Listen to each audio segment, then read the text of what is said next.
My journey as Eagi started when I was a first year in 2020.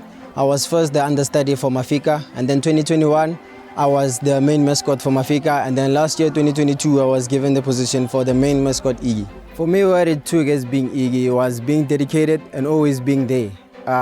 You had to skip classes, dedication, and be there, make sure the suit is alive. Whenever someone would call my name, Eagi, Eagi, I would just go crazy, run to them, jump, give them home hugs, and then yeah, that's me being inside the suit.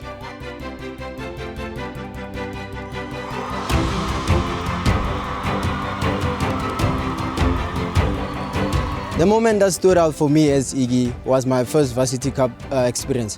I always watched Varsity Cup through the television, through my high school years, and then when last year Varsity Cup we were here, I was in the suit, and then they told me, you being in the suit, and then Super Sport is here.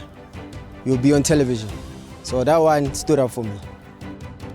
Noordwes-Universiteit is a place full of potential and opportunities. So if ever you get a chance to be here, make sure you grab it with both hands, because you will definitely get an opportunity to be something greater than just a student. So I'd like to thank NWU for that.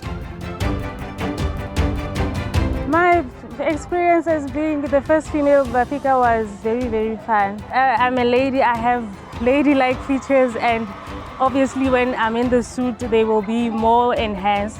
So people would wonder and question the gender of Mafika, even though the mascots do not have a gender. Also with the team, it was challenging because they've never had a lady, so when it came to changing, it was kind of awkward sometimes, but through the 3 years we figured it out and we made it work. So I'm very, very, very, very thankful, and it will be something that I remember, especially being that I was the first female to graduate as a mascot. I'd like to say thank you to the NWU for giving me an opportunity to be something much more greater than being a regular student. Thank you, NWU. NWU, it all starts here.